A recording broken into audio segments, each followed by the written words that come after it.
Welcome back guys, welcome back to the fit Indian channel by Nishant Pandey. कैसे हैं आप सब लोग।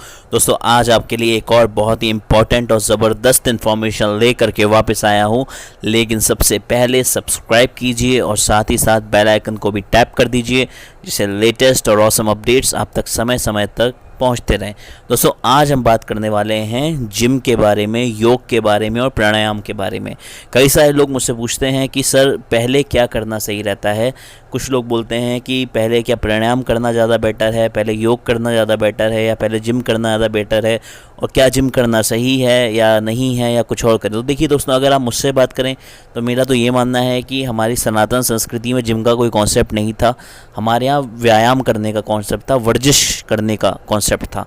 तो उसी कॉन्सेप्ट के आपने देखा होगा भारी भारी लकड़ी के मुद्गल होते हैं जो पहलवान लोग आज भी अखाड़े में जिससे व्यायाम करते हैं।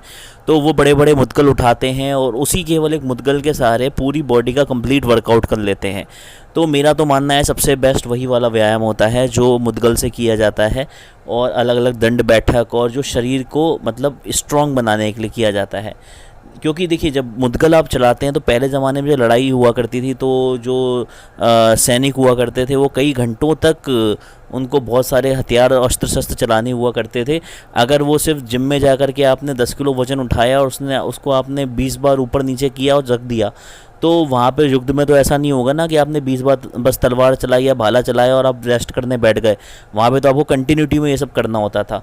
तो मेरा ये मानना है कि अगर आपको असली ताकत चाहिए तो जिम से आप अपनी बॉडी शेप में ला सकते हैं, अगर आपको अपनी बॉडी शेप में लानी है। लेकिन आप अगर सही में स्टेमिना चाहते हैं, ताकत चाहते हैं, तो आप जो देसी व्यायाम है अखाड़े वाला जो होता है, जो मुद्गल वगैरह आदि चीज़ों से किया जाता है और जो पहलवान करते हैं, उन पे आप जाके पता कीजिए, उनसे आप गाइडेंस लीजिए और वो आपको सही गाइड एकदम कर देंगे।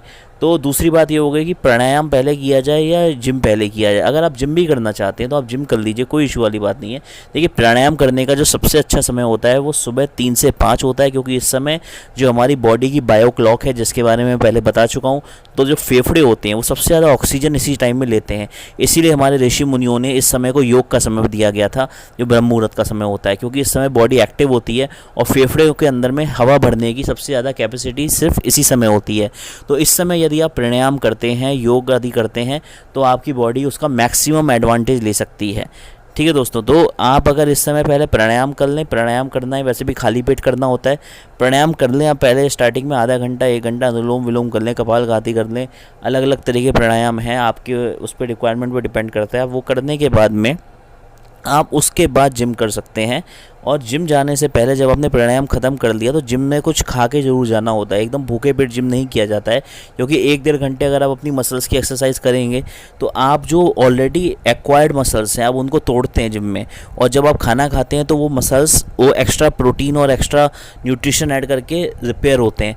तो आप कुछ खाइए, यानी आपने अगर जैसे योग प्राणायाम कर लिया तो आप थोड़ा एलोवेरा का जूस ले लें, आप पीनट बटर सैंडविच ले लें, मेरी डिशेज़ प्रोटीन डिशेज़ में है।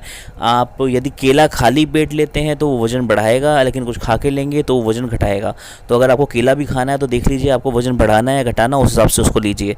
तो कुछ खा करके फिर 15-20 मिनट बाद, आधे घंटे बाद जिम जाइए और फिर आप कर सकते हैं। और कई सारे लोग होते हैं क्या जो योग है और प्राणायाम है वो एक साथ कैसे किया जाए। तो देखिए उसका बड़ा सिंपल सा कॉन्सेप्ट है। आपको अगर सर्दियों का ज़्यादा समय है तो सर्दियों में बॉडी को गर्मी चाहिए होती है, तो पहले आप थोड़ी सी दौड़ लगा लें, ठीक है। उसके बाद में आप योग और प्राणायाम करें, तो उससे क्या होगा कि आपकी बॉडी में क्या होगा, थोड़ी गर्मी होगी तो आपको बैठने में ज़्यादा दिक्कत नहीं होगी, आपको सर्दी भी थोड़ी हल्की लगेगी। और यदि आपको ऐसा है कि आपको अपना मन स्थिर करना है पहले, उसके बाद अंदर पूरी ऑक्सीजन भर के फिर आपको वो करना है, तो आप वैसा कर सकते हैं। और सबसे इम्पोर्टेंट बात ये होती है इसके अंदर में कि जब भी आप दौड़ लगाएं, व्यायाम करें, वर्जिश करें, आप तुरंत थोड़ी देर बैठें। थोड़ा रिलैक्स करना बहुत इंपॉर्टेंट होता है दौड़ लगा करके भी, क्योंकि जो हमारा फंक्शन होता है बॉडी का वो डिसकोऑर्डिनेट हो चुका होता है।